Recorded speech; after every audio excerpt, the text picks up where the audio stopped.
Hello everyone and welcome to my Hip Hop Gossip For You channel. I hope everyone is having a wonderful day. Before we begin, please hit the subscribe button and give this video a thumbs up. Meek Mill responds to outrageous allegations regarding the Debauched Diddy party, its war on black men. After recently discovered video from his 2014 birthday that was purportedly thrown by Diddy made news for what seems to be severe depravity, Meek Mill is speaking out. Earlier this week, the Daily Mail interviewed the property manager of the house they rented for the celebration and published video of the private party.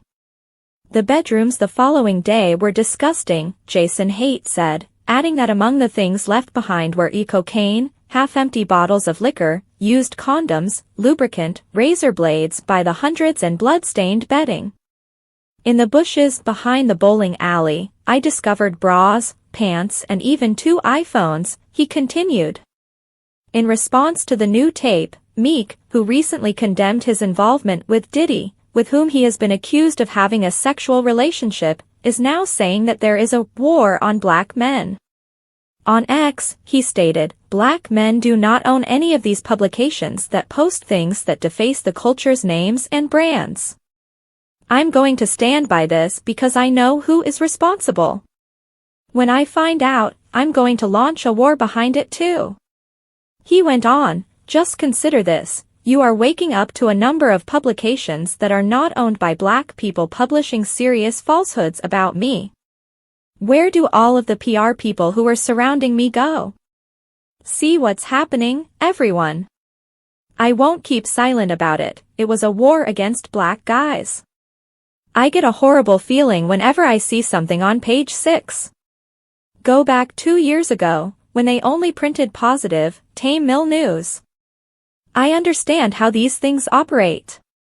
Mike Tyson's recent incident, in which a little white kid beat him after showing his ass, is a farce. Why isn't anyone paying attention to the source of this news? None of the individuals I encountered on ChatGPT are even Americans, nor are they associated with the Black Party. These pathetic tales, even the Puff Party wasn't this. If you're intelligent, it's not something to keep quiet about. They're locking up black men because of stories," he said. He's a black man, and I hope he didn't do most of the things they're suggesting he did. You must have shit in your closet because you are so afraid to speak. I have nothing to conceal about my past on the streets. I can see how Pac became that way. The story claims that the 2014 celebration, which was held to honor Meek Mill's 27th birthday, lasted for a full day and cost Diddy a significant sum of money, including $25,000 for the renting of the house. Since they would need to oversee the installation, they asked that all inside bedroom door locks be ordered new and left unopened upon arrival for security reasons, Haidt continued. And Mr. Combs was to receive both keys directly, without anyone else receiving them. Among those present were King Bach, Lil Durk, and French Montana. As previously reported, in a February lawsuit against Diddy, producer Rodney Lil Rod Jones asserted that Mr. Combs informed that he had engaged in sexual intercourse with an unidentified rapper and an unidentified R&B singer and producer Stevie J of the Bad Boy. Fans quickly recognized the former as Meek Mill after reading in a footnote that he was a Philadelphia rapper who dated Nicki Minaj. Many people think that Usher is the R&B artist who, according to the lawsuit, performed at the Super Bowl and had a successful Vegas residency.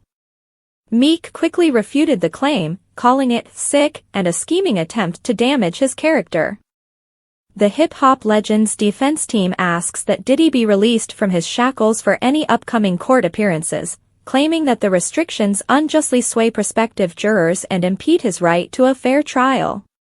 When Sean Diddy Combs entered court on October 10, 2024, with his ankles shackled, it caused a stir and prompted his defense team to launch a flurry of legal maneuvers. The music entrepreneur recently claimed that the shackles were unneeded and discriminatory, and a judge agreed. He is facing serious allegations of sex trafficking and racketeering. Judge Subramanian approved Diddy's request on Tuesday to be released from his shackles for his court appearances. The former hip-hop icon's restraints were extensively reported by the media, which sparked worries about possible juror bias. Mark Agnifilo, Diddy's lawyer, claimed that the shackles diminished the integrity of the legal process, interfered with his capacity to interact with his counsel, and compromised the assumption of innocence. Diddy's shackling received a great deal of media coverage, including from CNN, ABC News, and the Associated Press.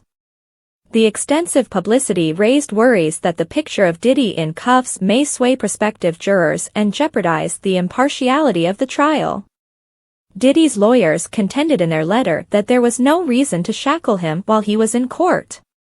Before bringing Diddy into the courthouse for any subsequent appearances, Judge Subramanian directed the U.S. Marshals Service to take off the shackles. 2 additional accusers, one male and the other female, have made new claims against Sean Diddy Combs, alleging that he drugged and sexually abused them. Attorney Tony Busby filed 3 cases on Tuesday, including the most recent 2. Busby claims to represent more than 120 claimed victims and has lodged more than a dozen complaints against the founder of Bad Boy Entertainment. One of the most recent lawsuits was filed by a Florida guy going by the alias of John Doe. He says he was invited to an after-party at a house in Miami, where he was given a drink by Diddy or someone in his group that caused him to faint. The man was naked when he woke up and felt a strong pain in his rectum and a ####.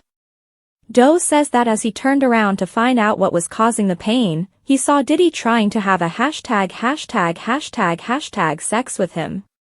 He claims that Diddy smiled uncomfortably and spoke to him in a sexually explicit way. But according to Doe, he was under the effect of drugs and was unable to defend himself or fight the attack. The next morning, Doe awoke in the same room, naked.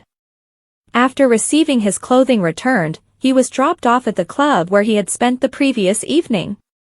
The second lawsuit was brought on behalf of a Jane Doe, a Maryland woman named in the court documents. She alleges that in 2001, when she was 18, Diddy sexually raped her outside of a Halloween party in New York City. According to the woman, Diddy and 6 of his security crew waited in a black SUV limousine after being escorted there by Diddy's security officer. After receiving a drink that made her feel lightheaded, things took a turn for the worst. Doe claims Diddy insulted her and doused her in champagne while he made her engage in oral sex with his whole security detail. Then, she says, he made her do the deed for him. A stuntman who previously worked on RoboCop claimed in Busby's third lawsuit on Tuesday that Diddy had sexually assaulted him violently after offering him a chance to try out for a music video. Diddy has not addressed these most recent accusations. But in the past, his legal staff has strongly refuted similar allegations.